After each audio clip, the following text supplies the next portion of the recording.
Hey there, and welcome to our April immigration updates.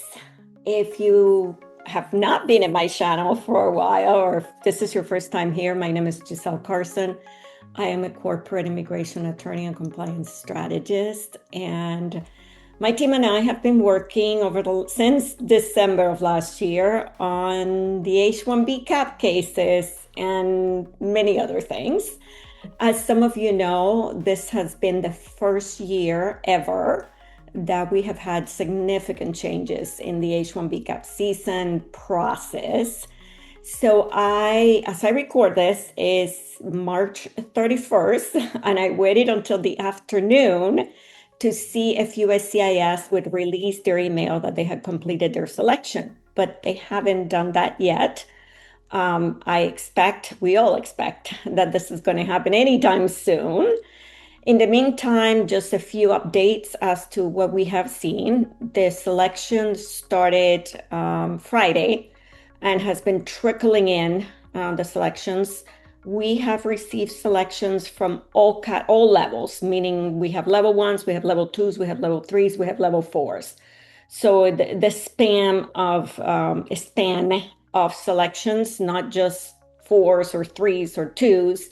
So for those of you that were brave and realized that this is an opportunity that we cannot let go of, because who knows what next year will bring, congratulations. So if you were a level one and employer, an employee or employee, and been sitting very anxiously waiting, you may have been selected. In fact, I'm trying to remember the numbers, but we had a significant number of level one selectors, and I'm very happy for them.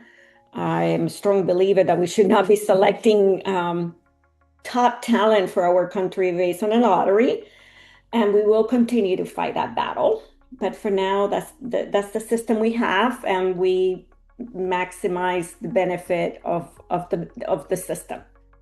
So now we're moving. So we've been doing a lot of strategy and a lot of pre-selection work, literally, this year more than ever, to get us ready to this point. So now we're going into a part of the process which I consider the execution of the strategy that we have implemented, or that we have designed over the last 3 months. So recap on dates, a selection, and the notice that USCIS has finalized its selection should go out at any point today, March 31st. You likely will be listening to this on April 1st when the filing window begins. What does that mean? Is that those that have been selected, we will have a 90-day window period from April 1st to June 30 or 31st, whatever, I think it's June 30th, to file those cases. So that work and continue to work on other cases that we have, of course, will be the bulk of what comes up for us next.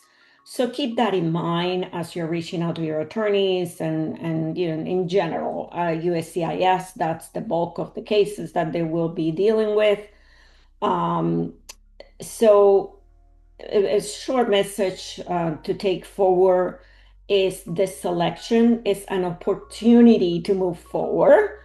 And then that approval requires an execution, and it is strategic execution that we have seen over the last year, over the last year and 3 months, dealing with our new USCIS governance, is that there is changes of policy that are unexpected, that don't exist now, that could exist later. So you will hear me saying often that strategy and patience and flexibility are how we win this war. I'm going to call it that because this is the anti-immigrant sentiment that we have right now. And I am an immigrant, as many of you know, so I feel the pain and I feel what's going on. So selection is an opportunity and the approval requires an execution. because there is so many moving parts. What I have done since the beginning of this year is to strategically release updates every Wednesday. So if you want to follow me or you're following me, just note that this update goes out April 1st. Then I have another update that will go out April 8th. And those are like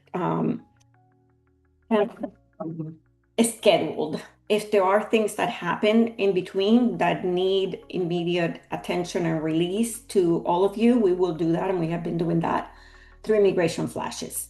But this is what is coming over the next month, so you can plan accordingly.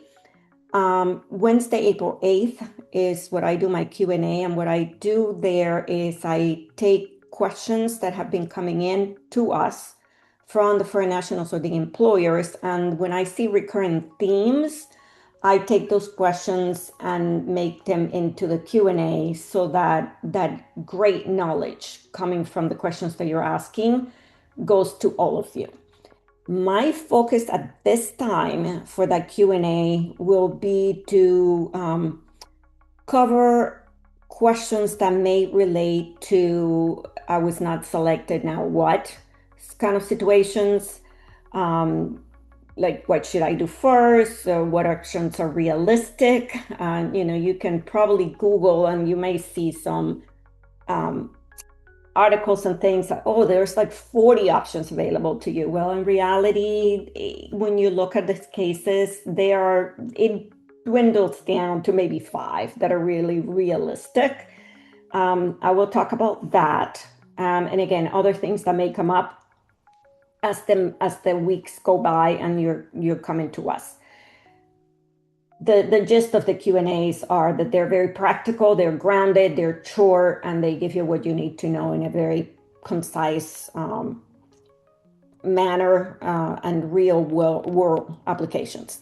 Following that, Wednesday, April 15th is our long-standing, true and tested and loved newsletter.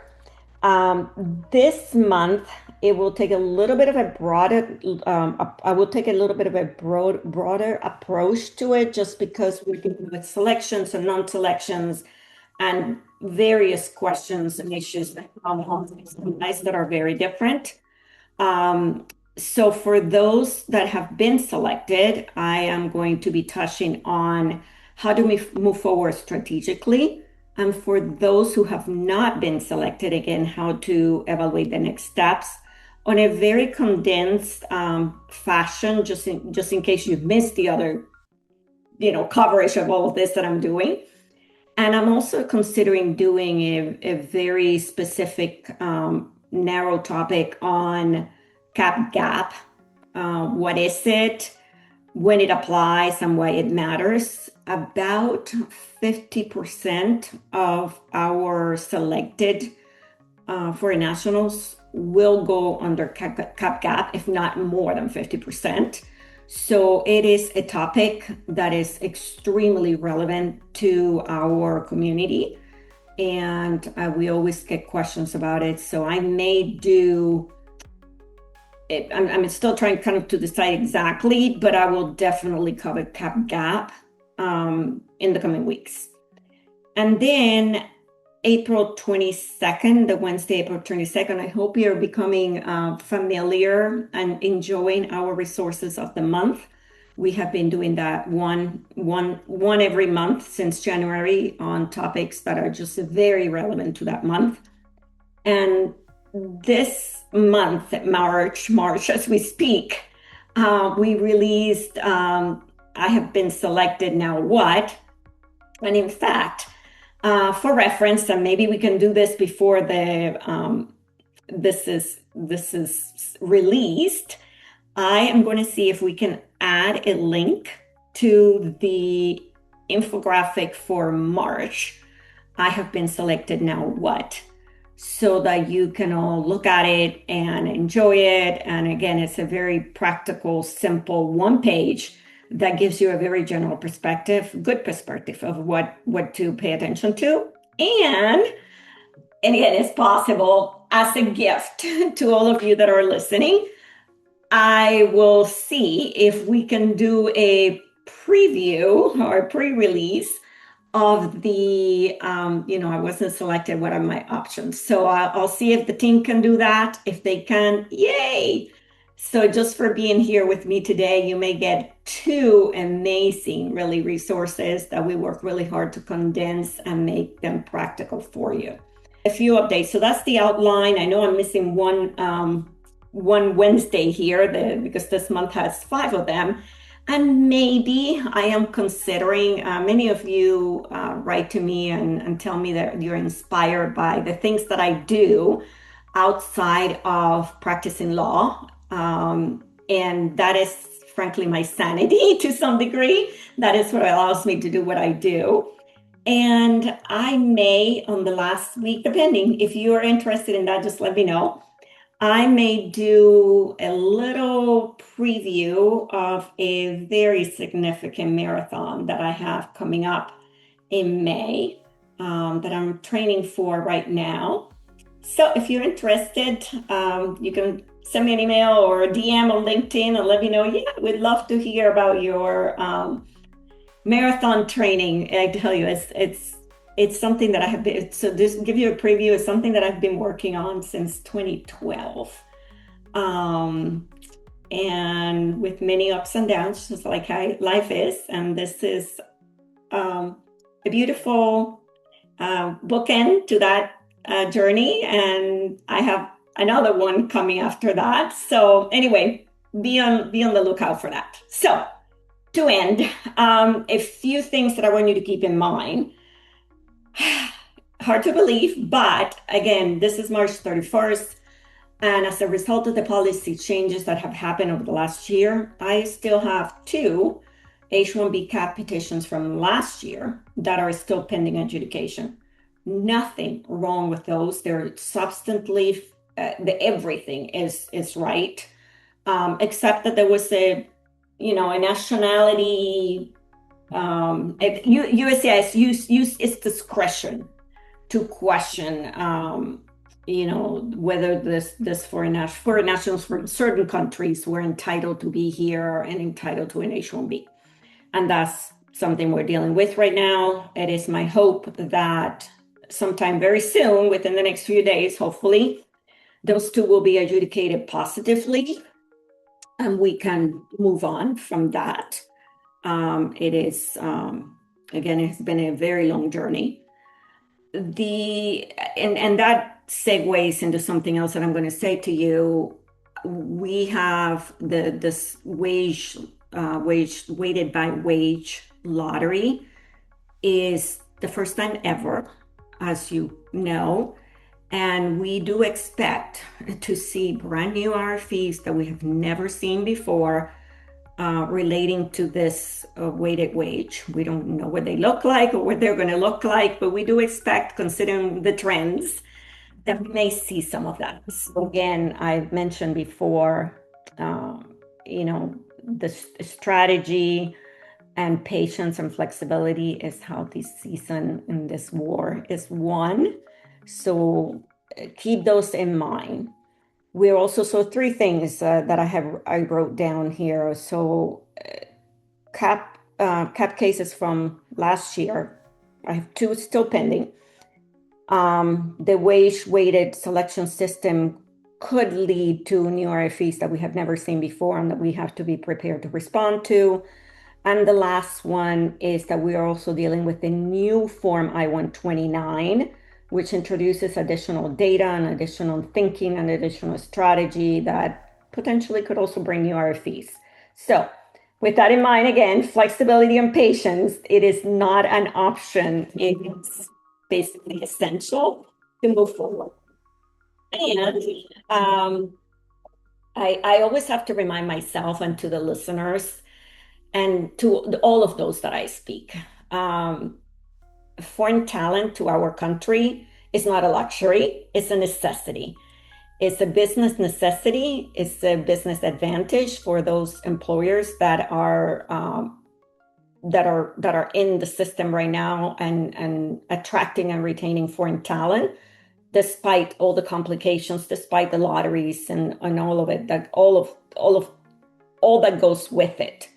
And they're able to do that because they have shifted their mindset. And they don't see, sure, they understand that there is a burden in the process. Yeah, that's life. But they have shifted to see that it's literally a business necessity. And they are preparing not just their workforce for today, but they're literally proactively creating their workforce for the future that without this foreign talent, they will not have. Numbers are that nearly 18% of the US workforce is composed of foreign talent, and a significantly higher number of that is from STEM and specialized fields.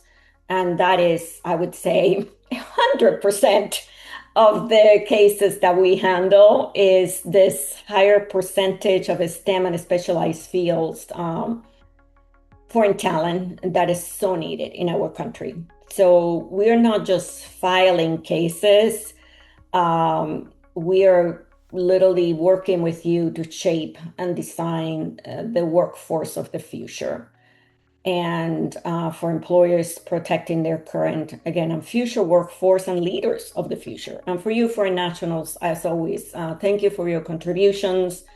And you're needed and you're valued by many in this country. So April is about strategy with execution with a strategy. Look out for the upcoming updates. Again, you'll see one every Wednesday coming up. And keep in mind, a strategy, patience, and flexibility. That is how we're going to win going forward. Take care. And if you're not a subscriber, please do so. Subscribe to our channel. This is the opportunity, or this is your opportunity to give back to me, to the community. If you have enjoyed the channel, the content that I provide, I will be forever grateful. If you subscribe, give us a like. Again, it just allows others to see the content and learn practical, sensible information. And that's it for today. Thank you so much. Talk to you soon. Take care.